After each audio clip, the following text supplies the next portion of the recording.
তাপমাত্রায় রাখা হচ্ছে না ওষুধ, হারাচ্ছে কার্যকারিতা। ঢাকা মেডিকেলের সামনে থেকে মেয়াদোত্তীর্ণ ও আমদানি নিষিদ্ধ ওষুধ জব্দ, 15 লাখ টাকা জরিমানা। যে ওষুধগুলি বাইরে রাখার কথা 15 থেকে 25 ডিগ্রি সেলসিয়াস সেগুলোকে ফ্রিজিং করা হয়েছে, আর যেগুলি 2 থেকে 8 ডিগ্রি সেলসিয়াস রাখার কথা সেগুলি বাইরে রাখা হয়েছে। ওষুধ 25 ডিগ্রি সেলসিয়াসের উপরে গেলেই তার কার্যকারিতা নষ্ট হয়ে যাচ্ছে। দেখছিলেন প্রধান শিরোনাম। সকালের সময় সঙ্গে আছি আমি শাতিলা শারমিন এবং আমি ফারজানা মুমু। এবার অন্যান্য শীর্ষ সংবাদ। ভারতের হৃদরোগ বিশেষজ্ঞ দেবী শেঠির পরামর্শে ওবায়দুল কাদেরকে নেওয়া হলো সিঙ্গাপুর। শারীরিক অবস্থা স্থিতিশীল হলেও শঙ্কামুক্ত নন। আগের মেডিকেল বোর্ড ও জেল কোড অনুযায়ী চলবে বেগম জিয়ার চিকিৎসা, আদেশ হাইকোর্টের। সুযোগ নেই ব্যক্তিগত চিকিৎসক রাখার। সময় সংবাদে খবর প্রচারের পর নদীর জায়গা নদীকে ফিরিয়ে দেওয়ার উদ্যোগ, বুড়িগঙ্গা প্রশস্ত করায় বরাদ্দের সিদ্ধান্ত। আজ থেকে ফের শুরু উচ্ছেদ অভিযান। কর্মকর্তারা সুষ্ঠু নির্বাচনের কথা বললেও হয়নি অনেক ক্ষেত্রেই, বললেন সিইসি। অভাব রয়েছে দৃঢ়তার। এবং বিমান ছিনতাই চেষ্টার তদন্ত প্রতিবেদন প্রকাশের সময় বাড়ল 7 কর্মদিবস। বিমান ও সিভিল এভিয়েশনের দুর্নীতির বিষয়ে সুনির্দিষ্ট অভিযোগ নেই বললেন সচিব।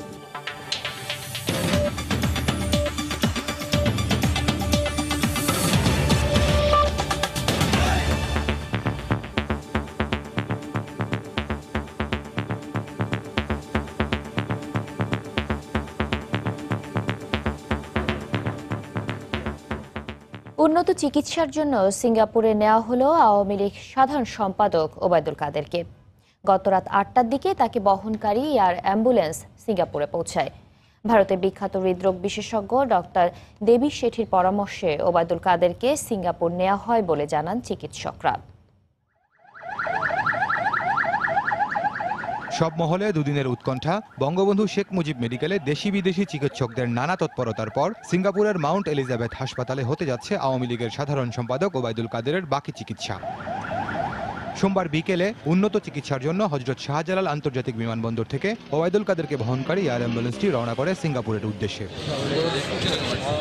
এর আগে দুপুরে ওবায়দুল কাদেরের শারীরিক অবস্থা পর্যবেক্ষণ করতে বঙ্গবন্ধু শেখ মুজিব মেডিকেল বিশ্ববিদ্যালয় হাসপাতালে আসেন ভারতের বিখ্যাত কার্ডিয়াক সার্জন ডাক্তার দেবী শেঠি। পরীক্ষা করে দেখেন চিকিৎসা সংক্রান্ত কাগজপত্র।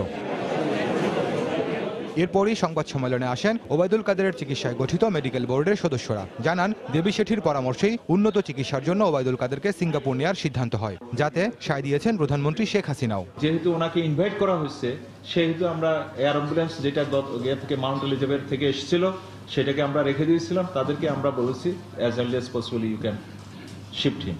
আমরা এখন ওনার ওপিনিয়ন পাওয়ার পর মাননীয় প্রধানমন্ত্রীর সাথে আমরা ইনফরমেশনটা দিলাম। উনি বলেন যে ঠিক আছে, তাদেরকে তাহলে নিয়ে যেতে বলবো। ব্রিফিংয়ে চিকিৎসকরা জানান ধীরে ধীরে শারীরিক অবস্থা উন্নতির দিকে থাকলেও এখনও শঙ্কামুক্ত নন ওবায়দুল কাদের। ব্লাডের রক্তের পিএইচ এগুলো বেশ উঠানামা করছিল, এখন সেগুলো সবগুলোই মোটামুটি নর্মাল রেঞ্জের মধ্যে চলে আসছে এবং উনি বেশ নড়াচড়াও করছেন এবং ভেন্টিলেটর খুলে দেওয়ার জন্য খুব ইঙ্গিত দেখাচ্ছেন। এতে বোঝা যাচ্ছে লক্ষণ যে উনি ভালো আছেন। তবে আমরা ঘুমের ওষুধ দিয়ে এই কষ্টটা থেকে ওনাকে লাঘব দিচ্ছি। গতকালকে যে যত বড় ঝুঁকি ছিল, আজকে ঝুঁকি কম, কিন্তু উনি শঙ্কামুক্ত নন। মেডিকেল বোর্ডের সংবাদ সম্মেলন শেষ হওয়ার আধা ঘন্টার মধ্যেই ওবায়দুল কাদেরকে নিয়ে হযরত শাহজালাল আন্তর্জাতিক বিমানবন্দরের উদ্দেশ্যে রওনা করে অ্যাম্বুলেন্স। রোববার ভোরে হঠাৎ শ্বাসকষ্ট দেখা দিলে বঙ্গবন্ধু শেখ মুজিব মেডিকেলে ভর্তি করা হয় আওয়ামী লীগের সাধারণ সম্পাদককে। অবস্থার অবনতি হলে নেওয়া হয় আইসিইউতে। পরীক্ষা নিরীক্ষার পর হার্টের 3টি ব্লক ধরা পড়লে নেওয়া হয় সিসিইউতে। খান মোহাম্মদ রুমেল, সময় সংবাদ, ঢাকা। এদিকে ওবায়দুল কাদেরের সবশেষ শারীরিক অবস্থা ও চিকিৎসা প্রক্রিয়া প্রধানমন্ত্রী শেখ হাসিনাকে অবহিত করেছেন ভারতের প্রখ্যাত হৃদরোগ বিশেষজ্ঞ ডাক্তার দেবী প্রসাদ শেঠি। ওবায়দুল কাদেরকে সেবা দেয়া চিকিৎসকদের প্রশংসা করে তাদের শুভেচ্ছা জানান ডাক্তার দেবী শেঠি। গতকাল বিকেলে প্রধানমন্ত্রীর সঙ্গে সৌজন্য সাক্ষাৎ করেন ওবায়দুল কাদেরকে দেখতে আসা বিশিষ্ট এই হৃদরোগ বিশেষজ্ঞ। পরে প্রধানমন্ত্রীর প্রেস সচিব সাংবাদিকদের জানান, বঙ্গবন্ধু মেডিকেল বিশ্ববিদ্যালয়ে ওবায়দুল কাদেরকে পর্যবেক্ষণ করে বিকেলে প্রধানমন্ত্রীকে অবহিত করেন ডাক্তার শেঠি। তিনি বলেন, এমন পরিস্থিতিতে উন্নত দেশে যেমন চিকিৎসা দেয়া হয়, সড়ক পরিবহন সেতু মন্ত্রীকেও সেই সেবাই দিয়েছেন বাংলাদেশের চিকিৎসকরা।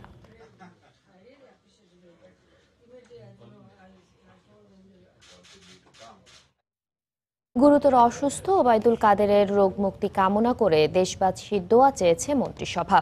গতকাল সকালে প্রধানমন্ত্রী শেখ হাসিনার সভাপতিত্বে মন্ত্রিপরিষদের নিয়মিত বৈঠকে এই আহ্বান জানানো হয়। বেলা 10:30টায় তেজগাঁওয়ে প্রধানমন্ত্রীর কার্যালয়ে নিয়মিত বৈঠকে বসেন মন্ত্রিপরিষদের সদস্যরা। এতে সভাপতিত্ব করেন প্রধানমন্ত্রী শেখ হাসিনা।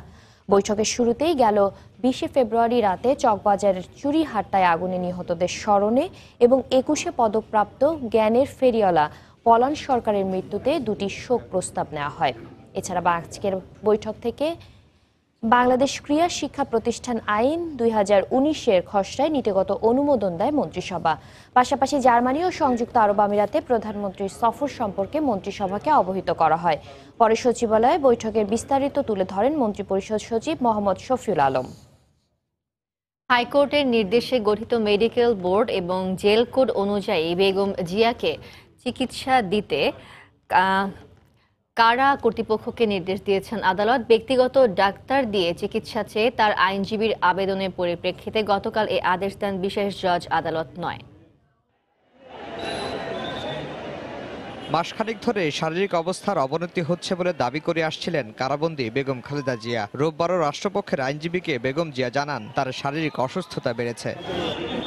বেগম জিয়ার আইনজীবীর দাবি ব্যক্তিগত ডাক্তার দিয়ে চিকিৎসা চান তারা। 27 তারিখ বেগম খালেদা জিয়া আলিয়া মাদ্রাসার আরেকটি কোর্টে গিয়েছিলেন, সেখানে তিনি পড়ে গেছেন, কোনো রকম মহিলা পুলিশ কনস্টেবলরা তাকে বাঁচিয়েছে। আমরা এটা বলেছি তার প্রাইভেট ডক্টরস প্যানেল যারা আছে তাদেরকে দিয়ে ইমিডিয়েটলি তার যে সকল চিকিৎসার প্রয়োজন তার সকল কিছুর যেন ব্যবস্থা করতে হয়।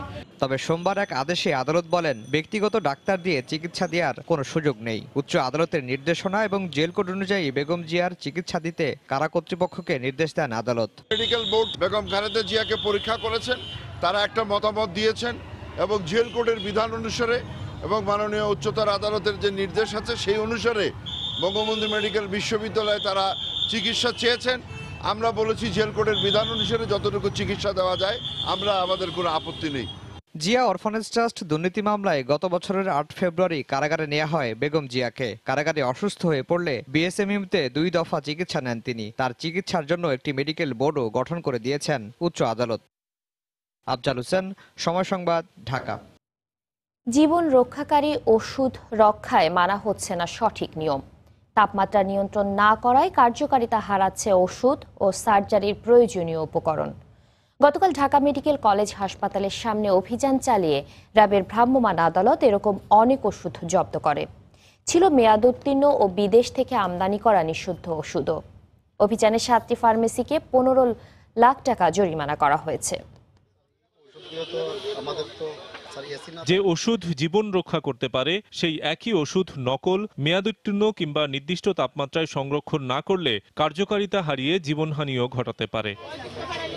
অথচ দেশের সবচেয়ে বড় হাসপাতাল ঢাকা মেডিকেল কলেজ হাসপাতালের সামনের দোকানগুলোতে র্যাবের অভিযানে বিপুল পরিমাণ মেয়াদোত্তীর্ণ ওষুধ জব্দ করা হয়। সেই সঙ্গে এই অভিযানে র্যাব বেশিরভাগ দোকান থেকে নির্দিষ্ট তাপমাত্রার বদলে সাধারণ তাপমাত্রায় রাখা বিপুল পরিমাণ ওষুধ জব্দ করে। এ সময় নিজেদের ভুলের কথা স্বীকার করেন ওষুধ বিক্রেতারা। আমাদের দেখছে যে কোনো ডেট এক্সপায়ার আছে কিনা, কোনো অবৈধ মাল আছে কিনা, এগুলো দেখছে আছে কিনা। আমাদের কাছে কিছু ইন্ডিয়ান আইটেম পাইছে স্যার। না, অনুমতি নেই স্যার। আসলে বিশেষ করে স্যার ঢাকা মেডিকেলগুলো লেখে ওই জন্য টুকুজি প্রয়োজন লেখে। আমরা তো ওইগুলো বাংলাদেশে ওইগুলো তৈরি হয় না। ভ্রাম্যমাণ আদালত ও ওষুধ প্রশাসন অধিদপ্তর আগামী 1 মাসের মধ্যে ঢাকা মেডিকেল কলেজের সামনে সব ওষুধের দোকানকে শীতাতপ নিয়ন্ত্রণ ব্যবস্থা চালুর নির্দেশ দেন। যে তাপমাত্রা রাখার কথা সেই তাপমাত্রা রাখা হয়নি। যেমন যে ওষুধগুলি 2 থেকে 8 ডিগ্রি সেলসিয়াস রাখার কথা সেগুলি বাইরে রাখা হয়েছে, আর যেগুলি বাইরে রাখার কথা 15 থেকে 25 ডিগ্রি সেলসিয়াস সেগুলোকে ফ্রিজিং করা হয়েছে, মানে মাইনাস টেম্পারেচার রেখে দেওয়া হয়েছে। এই দোকানগুলোতে কোনোটাতে কিন্তু কোনো ধরনের এয়ার কন্ডিশনের কোনো ব্যবস্থা নেই। সুতরাং আমরা এদেরকে বলে দিচ্ছি যে আগামী 1 মাসের মধ্যে অবশ্যই প্রত্যেকের দোকানে এয়ার কন্ডিশন ব্যবস্থা করতে হবে, কারণ ওষুধ 25 ডিগ্রি সেলসিয়াসের উপরে গেলেই তার কার্যকারিতা নষ্ট হয়ে যাচ্ছে। র্যাব জানায় জীবন রক্ষাকারী ওষুধের বদলে নকল, ভেজাল ও মেয়াদোত্তীর্ণ এই সব ওষুধের বিরুদ্ধে র্যাবের ভ্রাম্যমাণ আদালতের অভিযান চলমান থাকবে। শফিক মোহাম্মদ, সময় সংবাদ, ঢাকা। সময় সংবাদে খবর প্রচারের পর ঢাকার চারপাশে নদীর জায়গা উদ্ধারে উদ্যোগ নিয়েছে নৌ পরিবহন মন্ত্রণালয়। সংশোধন করা হয়েছে বুড়িগঙ্গা সহ 4টি নদীর তীরে অবকাঠামো নির্মাণ প্রকল্প। গতকাল সকালে বুড়িগঙ্গা ও তুরাগ নদী তীরে উচ্ছেদ হওয়া এলাকা পরিদর্শন শেষে নৌপরিবহন সচিব এ কথা জানান। খননের জন্য আলাদা বরাদ্দ রাখারও সিদ্ধান্ত নেওয়া হয়েছে। আজ থেকে ফের শুরু হবে 12 দিনের নদী দখলদার উচ্ছেদ অভিযান। উচ্ছেদ অভিযান শেষে ঢাকার চারপাশের নদীর তীরে অবকাঠামো নির্মাণের জন্য 848 কোটি টাকার প্রকল্প নিয়ে কাজ শুরু করেছে বিআইডব্লিউটিএ। তবে সেখানে নদীর জায়গা দখলমুক্ত করতে খননের জন্য কোনো বরাদ্দ রাখা হয়নি জানিয়ে গত শনিবার খবর প্রচার করে সময় সংবাদ। প্রতিবেদন প্রচারের পর রোববারই মন্ত্রণালয়ে জরুরি বৈঠক করে সোমবার প্রকল্প এলাকা পরিদর্শনের সিদ্ধান্ত নেওয়া হয়। বেশ কয়েকজন বিশেষজ্ঞ ও বিএডব্লিউটি এর সকল বিভাগের ঊর্ধ্বতন কর্মকর্তাদের নিয়ে সোমবার বুড়িগঙ্গা ও তুরাগপাড়ে উচ্ছেদ হওয়া এলাকা দেখতে যান নৌপরিবহন সচিব। পরিদর্শন শেষে প্রকল্পটি সংশোধনের সিদ্ধান্ত নেওয়া হয়েছে বলে জানান তিনি। যখন আমরা প্রকল্পটা ডিজাইন করেছি তারপরেও তো অনেক অবৈধ কাঠামো কনস্ট্রাকশন হয়ে গেছে। আমাদের যে হিসাব ছিল সেই হিসাবের বেশি আরো হয়ে গেছে। সেই জন্য আমরা এই প্রকল্পকে রিভিশন করব, আমরা খনন করব, বুলডোজার দিয়ে, তারপরে ড্রেজার দিয়ে, এক্সকাভেটর দিয়ে এগুলো অপসারণ করব এবং এর যে মাটি আমি এগুলো বিক্রি করে দিতে বলেছি। মঙ্গলবার থেকে ফের উচ্ছেদ অভিযান শুরু হবে জানিয়ে সচিব বলেন, উচ্ছেদের পাশাপাশি সব দখলদারদের জরিমানাও করা হবে। যদি বিআইডব্লিউটি এর কোনো সহযোগিতা থাকে বা অন্যান্য সরকারি সংস্থার সহযোগিতা থাকে সেগুলো আমরা তদন্ত করে দেখছি এবং সেগুলো আমরা আইনানুগ ব্যবস্থা নেব। দ্বিতীয় ধাপের উচ্ছেদ কার্যক্রম কালকের থেকে আমরা শুরু করব। এটা 12 দিন ব্যাপী শুরু হবে। প্রথম দফা উচ্ছেদ অভিযানে 1721টি অবৈধ স্থাপনা উচ্ছেদ করেছে বিআইডব্লিউটিএ। মাহমুদ রাকিব, সময় সংবাদ, ঢাকা। নির্বাচন কমিশনের কর্মকর্তাদের মধ্যে দৃঢ়তা নেই বলে উল্লেখ করেছেন প্রধান নির্বাচন commissioner K M Nurul Huda. তিনি বলেন, কর্মকর্তারা সুষ্ঠু নির্বাচনের কথা বললেও কোনো কোনো ক্ষেত্রে তার ব্যত্যয় ঘটেছে। গতকাল সকালে রাজধানীর আগারগাঁওয়ে নির্বাচন প্রশিক্ষণ ইনস্টিটিউটে দিনব্যাপী প্রশিক্ষণ কর্মশালার উদ্বোধনী অনুষ্ঠানে তিনি কথা বলেন। সেরকম অবস্থানে সেরকম সেই দৃঢ়তা নিয়ে এখন পর্যন্ত সকলে প্রস্তুত হতে পারেননি। শুধু বলছে, স্যার আমরা সুষ্ঠু নির্বাচন করব, ভালো নির্বাচন করব, কিন্তু কোথাও কোথাও দেখা গেছে কোনো কোনো ক্ষেত্রে যেরকম তারা বলেছে সেরকম নির্বাচন হয়নি। জমে উঠেছে ডাকসু ও হল সংসদ নির্বাচনের প্রচারণা। নানা প্রতিশ্রুতি নিয়ে শিক্ষার্থীদের কাছে ভোট চাচ্ছেন প্রার্থীরা। এদিকে ডাকসু নির্বাচন সফল করতে ছাত্রছাত্রী ও সংশ্লিষ্ট সবার সহযোগিতা চেয়েছেন উপাচার্য। নবাব নওয়াব আলী চৌধুরী সিনেট ভবনে ডাকসু নির্বাচনের প্রস্তুতি নিয়ে শিক্ষার্থীদের উদ্দেশ্যে বক্তব্য রাখেন উপাচার্য। এ সময় ডাকসু নির্বাচনের প্রার্থী, হলপাধ্যক্ষ ও রিটার্নিং কর্মকর্তারা উপস্থিত ছিলেন। উপাচার্য জানান, নির্বাচন সফল করতে বিশ্ববিদ্যালয় বদ্ধপরিকর। ক্যাম্পাসে বিদ্যমান শান্তিপূর্ণ সুশৃঙ্খল পরিবেশ যাতে কোনো ক্রমেই বিঘ্নিত না হয় সে বিষয়ে বিশ্ববিদ্যালয় প্রশাসন, বিশেষ করে প্রক্টোরিয়াল টিম সতর্ক থাকবে। বিশেষ সহায়তা প্রদানের জন্য আইন শৃঙ্খলা রক্ষাকারী বাহিনীকে অনুরোধ জানানো হয়েছে।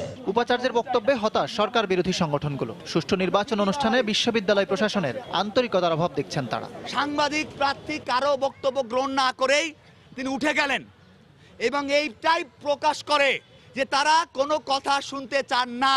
বিশ্ববিদ্যালয় প্রশাসন যে ধরনের বিমাতা সুলভ আচরণ করছে, এটার আমরা তীব্র নিন্দা জানাই। প্রার্থী যারা আছে তাদের কাছ থেকে কিছু শুনুক তারা, কিন্তু সেই জায়গাতে তারা আসলে আমাদের কথাগুলো শুনেনি। তারপরে আমরা তাদের কাছে কথাগুলো আমরা পৌঁছে দেওয়ার চেষ্টা করেছি। এদিকে প্রচারণায় জমে উঠেছে ক্যাম্পাস। সাধারণ শিক্ষার্থীদের কাছে টানার চেষ্টা করছেন প্রার্থীরা। ডাকসুতে স্বতন্ত্র জিএস প্রার্থী আসিফুর রহমানকে সমর্থন দিয়েছে কুয়েত মৈত্রী হলের স্বতন্ত্র প্রার্থীরা। স্বপ্নের ঢাকা বিশ্ববিদ্যালয় তৈরির প্রত্যয় আমরা নিয়েছি, সেটা আমাদের পুরো প্যানেল যদি বিজয়ী হয় তাহলে অবশ্যই পূরণ করতে পারবে। আমাকে স্বাধিকার স্বতন্ত্র পরিষদ প্রথমে সমর্থন জানিয়েছে, রোকেয়া পরিষদ সমর্থন জানিয়েছে, আজকে বাংলাদেশ কুয়েত মৈত্রী পরিষদ হল পরিষদ আমাকে সমর্থন জানিয়েছে। এছাড়া নির্বাচনী ইশতেহার তুলে ধরেছে স্বতন্ত্র জোট। সম্পাদক যারা আছে তাদের ইকরাম হোসাইন, সময় সংবাদ, ঢাকা। রিজার্ভ চুরির ঘটনায় যুক্তরাষ্ট্রে মামলা করার পর এবার ফিলিপিন্সের বিবাদীদের সঙ্গে সমঝোতা করে অর্থ ফেরত পাওয়ার চেষ্টা করা হবে বলে জানিয়েছেন বাংলাদেশ ব্যাংকের প্রধান কৌশলী আজমালুল হোসেন। গতকাল সাংবাদিকদের এক প্রশ্নের জবাবে তিনি জানান, আগামী সপ্তাহে বাংলাদেশ ব্যাংকের কয়েকজন আইনজীবী ও ব্যাংকের কর্মকর্তাদের একটি প্রতিনিধি দল ফিলিপিন্সে যাবে। যারা বিবাদী পক্ষ আছেন তাদের সাথে আলোচনায় আমরা বসতে চাচ্ছি যে এটা অ্যামিকেবলি যদি কোনো রকমে এটা সেটেল করতে পারি সেটার জন্য আলোচনা করতে যাচ্ছি। আমরা তো মনে করি যে আমাদের সব টাকাই ফেরত পাওয়া উচিত। তা এখন সেটা আইনি লড়াইয়ে পাবো না মধ্যস্থতা করে কিংবা সমঝোতার মাধ্যমে পাবো সেটা এখনো বুঝতে পারছি না, কিন্তু আমরা আলোচনা চালিয়ে যাচ্ছি। আমাদের সাথে আলোচনা করতে ওনারা আগ্রহী, অনেকগুলি আমাদের মিটিং সেট করা হয়েছে, সেই আলোচনাগুলো আমরা করব। বিমান ছিনতাই চেষ্টার ঘটনায় গঠিত তদন্ত কমিটির প্রতিবেদন প্রকাশের সময় আরও 7 কর্মদিবস বাড়ানো হয়েছে। বেসামরিক বিমান পরিবহন ও পর্যটন সচিব জানান, প্রাথমিক তদন্তে বিমানবন্দরে নিরাপত্তার দায়িত্বে নিয়োজিতদের অবহেলার প্রমাণ পাওয়ায় 5 জনকে সাময়িক বরখাস্ত ও 1 জনকে প্রত্যাহার করা হয়েছে। এদিকে দুদকের তদন্ত প্রতিবেদনে বিমান ও সিভিল এভিয়েশনে বিভিন্ন খাতে দুর্নীতির তথ্য দেয়া হলেও সুনির্দিষ্ট অভিযোগ না থাকায় ব্যবস্থা নেওয়া যাচ্ছে না বলে জানান সচিব। বাংলাদেশ বিমানের ময়ূরপঙ্খী উড়োজাহাজ ছিনতাই চেষ্টার ঘটনার 8 দিন পেরিয়ে গেলেও এখনো উত্তর মেলেনি কঠোর নিরাপত্তা বেষ্টনী ফাঁকি দিয়ে কিভাবে খেলনা পিস্তল নিয়ে বিমানে উঠল ছিনতাই চেষ্টাকারী পলাশ আহমেদ। তবে তাকে যথাযথভাবে তল্লাশি ও স্ক্যানিং না করায় ওই দিন নিরাপত্তার দায়িত্বে নিয়োজিত বিভিন্ন সংস্থার 5 সদস্যকে সাময়িক বরখাস্ত ও 1 জনকে প্রত্যাহার করা হয়েছে বলে জানান বিমান সচিব। এ ঘটনায় বিমান মন্ত্রণালয়ের গঠিত তদন্ত কমিটির 5 কর্মদিবসের মধ্যে প্রতিবেদন জমার কথা থাকলেও প্রকৃত সত্য উদ্ঘাটনে আরও সময় লাগবে বলে জানান তিনি। প্রতিবেদনটা আমরা প্রকাশ করতে আরেকটু সময় লাগবে। আপনি জানেন এখানে টেকনিক্যাল অনেকগুলো বিষয় আছে। শুধুমাত্র আমাদের হযরত শাহজালাল যে এয়ারপোর্ট আছে এখানে যারা জড়িত তাদের সাক্ষাৎকার নিলে হবে না, এটা চট্টগ্রামে যেতে হবে। তারা আইন শৃঙ্খলা বাহিনীর যারা দায়িত্ব পালন করেছে তাদের সাথেও কথা বলতে হবে, কোন প্রেক্ষিতে কিভাবে তারা গুলি করেছে এই বিষয়গুলো আমরা দেখেছি। আসলে এটা সময় সাপেক্ষ ব্যাপার। আমি যতটুকু জেনেছি তারা আরও আমাদের কাছে 7 দিন সময় চেয়েছে, 7 কর্মদিবস তদন্তের জন্য। প্রাথমিক তদন্তের প্রেক্ষিতে আমরা কিছু কর্মচারীকে আমরা চাকরি থেকে সাময়িক বরখাস্ত করেছি, যারা বডি সার্চের সাথে জড়িত ছিল, যারা স্ক্যানিং মেশিন যাদের দেখার দায়িত্ব ছিল, যারা সুপারভাইজের দায়িত্ব ছিল, এইগুলো আমরা তাদেরকে সাময়িক বরখাস্ত করেছি। এদিকে সিভিল এভিয়েশন ও বাংলাদেশ বিমানের দুর্নীতি নিয়ে দুদকের তদন্ত প্রতিবেদন সম্পর্কে তিনি বলেন, বিষয়টি খতিয়ে দেখতে অবহেলা করা হবে না। তারা খাতের কথা বলেছে, কিন্তু অভিযোগটাতে সুনির্দিষ্ট দিতে হবে। এখন আপনি বললেন যে ঠিক আছে ওখানে ক্রয় প্রক্রিয়া দুর্নীতি হচ্ছে, এটা কিন্তু অভিযোগ হলো না। আপনাকে সুনির্দিষ্ট বলতে হবে এই খাতে এই বিষয়ে এই দুর্নীতিটা হয়েছে। সুনির্দিষ্ট অভিযোগ না থাকলে কারো বিরুদ্ধে ব্যবস্থা নেওয়া যায়? তারপরও দুদকের যে আমাদেরকে যে দিয়েছে সেটাকে আমরা অবহেলা করছি না, আমরা টোটালটা বিষয়টা আমরা খতিয়ে দেব। রোববার বাংলাদেশ বিমান ও সিভিল এভিয়েশনের 19টি খাতে দুর্নীতির তথ্য তুলে ধরে বিমান প্রতিমন্ত্রীর হাতে একটি প্রতিবেদন দেয় দুদক। হাজারি শিউলি, সময় সংবাদ, ঢাকা। সৌদি আরবের মদিনায় সড়ক দুর্ঘটনায় 2 বাংলাদেশি নিহত হয়েছেন। তারা পবিত্র ওমরা পালনের উদ্দেশ্যে সৌদি আরবে গিয়েছিলেন বলে জানা গেছে। প্রত্যক্ষদর্শীরা জানান, গতকাল সন্ধ্যায় মদিনা জিনের পাহাড় এলাকায় দ্রুতগামী একটি প্রাইভেট কার পেছন থেকে ধাক্কা দিলে ঘটনাস্থলেই মারা যান। রাজধানীর গুলশান লেকে পড়ে সোহাগ নামে এক কিশোর নিখোঁজ হয়েছে। গত রাত 8:30টার দিকে এই ঘটনা ঘটে। প্রত্যক্ষদর্শীরা জানায়, সোহাগ তার 2 বন্ধুকে নিয়ে গুলশান লেকের পাড়ে বসে মাদক সেবন করছিল। এ সময় স্থানীয় লোকজন তাদেরকে তাড়া করলে লেকে ঝাঁপ দেয় সোহাগ। খবর পেয়ে রাত 9:30টার দিকে তেজগাঁও ফায়ার সার্ভিসের ডুবুরি দল এসে লেকের পানিতে খোঁজাখুঁজি করে, তবে পাওয়া যায়নি সোহাগকে। তারা নাকি মাদক দ্রব্য গ্রহণ করতেছিল, তো সেটা দেখে কোনো পাবলিক হয়তো বা দৌড়ান দিছে, সেটার পরে আর কি তারা নাকি পানিতে লাফ দিছে। অর্ধেক যায় পরে মাঝখানে গেছে, ওই সাইডে তো আমাদের মাঝখানে গেছে, মাঝখানে আর দেই না। ছেলেটার আপনার পায়ে ইনজুর্ড ছিল, কিছুদিন আগে নাকি তার পা ভেঙে গেছে এবং পায়ে রড দেওয়া ছিল। তারা বলেছে হয়তো এই কারণে ছেলেটা ডুবে থাকতে পারে। এখানে আপনার এরকম কোনো স্রোত নাই যে আসলে স্রোত থেকে সে অন্য কোথাও ভেসে যাবে। যদি এখানে থেকে থাকে বডি ইনশাল্লাহ পাওয়া যাবে। যশোরে নিখোঁজের 1 দিন পর বস্তাবন্দি অবস্থায় মিলল 8 বছরের শিশুর লাশ। এলাকাবাসী ধারণা, তৃষা নামের শিশুটিকে ধর্ষণের পর হত্যা করা হয়েছে। এই হত্যাকাণ্ডের সর্বোচ্চ শাস্তির দাবি জানিয়েছেন তারা। যশোর জেলা প্রতিনিধি জুয়েল মৃধার পাঠানো তথ্য ছবি নিয়ে রিপোর্ট। 8 বছরের আফরিন তৃষা রোজকার মতোই স্কুল থেকে ফিরে খেলতে যায় রোববার বিকেলে, কিন্তু সেদিন সে আর বাড়ি ফেরেনি। অনেক খোঁজাখুঁজি করেও না পেয়ে থানায় সাধারণ ডায়েরি করেন স্বজনরা। সোমবার সন্ধ্যায় বাড়ি থেকে 30 গজ দূরে একটি গর্ত দেখে সন্দেহ হয় স্থানীয়দের। গর্তটি খুঁড়ে পাওয়া যায় তৃষার লাশ। পরে পুলিশ গিয়ে লাশ উদ্ধার করে যশোর জেনারেল হাসপাতালের মর্গে পাঠায়। একজন পা দিয়ে পাড়া দিতে গেছে আর ওখানে ডাইবে গেছে, পা ডাইবে যাওয়ার পরে কাছে কি ব্যাপার এখানে গর্ত বুঝে দিল কিনা, তখন উনি ওই পা দিয়ে হাসড়াইয়ে দেখে যে ওই লাশ। মৃত্যু দেখা যায় না রে, মৃত্যু দেখা যায় না, একটা গর্তের ভিতরে আল্লাহর বিচার করলো। তাকে ধর্ষণের পর হত্যা করা হয়েছে বলে প্রাথমিকভাবে ধারণা করা হচ্ছে। বিষয়টি খতিয়ে দেখে ব্যবস্থা নেওয়ার আশ্বাস দিয়েছে পুলিশ। তাকে গর্তের মধ্যে পুঁতে রাখা হয়েছিল, সেখান থেকে স্থানীয় জনগণ উঠিয়ে উপরে রেখেছে। সেটা আমরা দেখে পরীক্ষা নিরীক্ষা করছি, আমরা এটা খতিয়ে দেখছি, তদন্ত করছি, তদন্ত করে বিস্তারিত আপনাকে জানাবো। তৃষা স্থানীয় কারবালা সরকারি প্রাথমিক বিদ্যালয়ের 2য় শ্রেণীর শিক্ষার্থী ছিল। সময় সংবাদ, যশোর। সিনিয়র সাংবাদিক ও পিআইবির সদ্য প্রয়াত মহাপরিচালক শাহ আলমগীর স্মরণে শোকসভা করেছে বাংলাদেশ ফেডারেল সাংবাদিক ইউনিয়ন ও ঢাকা সাংবাদিক ইউনিয়ন। গতকাল বিকেলে জাতীয় প্রেস ক্লাবে তার স্মরণ সভায় বক্তারা বলেন, শাহ আলমগীর শুধু ভালো সংবাদকর্মী ছিলেন না, তিনি একজন দক্ষ প্রশাসকও ছিলেন। অনুষ্ঠানে প্রধান অতিথির বক্তব্যে তথ্যমন্ত্রী হাসান মাহমুদ বলেন, শাহ আলমগীর তার কর্মজীবনে সততার দৃষ্টান্ত স্থাপন করে গেছেন। সভা শেষে তিনি সাংবাদিকদের বলেন, আওয়ামী লীগ সাধারণ সম্পাদক ওবায়দুল কাদেরকে হাসপাতালে দেখতে গিয়ে সহমর্মিতার পরিচয় দিয়েছেন বিএনপি মহাসচিব। সাধারণ সম্পাদক জনাব ওবায়দুল কাদের এমপি গুরুতর অসুস্থ, তার জীবন সংকটাপন্ন। তিনি যাতে দ্রুত আরোগ্য লাভ করে আবার কাজে ফিরে আসতে পারেন, সেজন্য দেশবাসীর কাছে দোয়া চাই। মির্জা ফখরুল ইসলাম আলমগীর, মওদুদ আহমেদ সহ বেশ কয়েকজন বিএনপির ঊর্ধ্বতন নেতা আমাদের দলের সাধারণ সম্পাদককে, অসুস্থ সাধারণ সম্পাদককে দেখতে গিয়েছিলেন। তাদের এই সৌজন্যতা, সহমর্মিতার জন্য তাদেরকে ধন্যবাদ জানাই। সকালের সময় শীর্ষ সংবাদগুলো জানিয়ে দিচ্ছি আরেকবার। ভারতের হৃদরোগ বিশেষজ্ঞ দেবী শেঠির পরামর্শে ওবায়দুল কাদেরকে নেওয়া হলো সিঙ্গাপুর। মাউন্ট এলিজাবেথ হাসপাতালে চিকিৎসা শুরু। আগের মেডিকেল বোর্ড ও জেল কোড অনুযায়ী চলবে বেগম জিয়ার চিকিৎসা, আদেশ হাইকোর্টের। সুযোগ নেই ব্যক্তিগত চিকিৎসক রাখার। সময় সংবাদে খবর প্রচারের পর নদীর জায়গা নদীকে ফিরিয়ে দেওয়ার উদ্যোগ। বুড়িগঙ্গা প্রশস্ত করায় বরাদ্দের সিদ্ধান্ত। আজ থেকে ফের শুরু উচ্ছেদ অভিযান।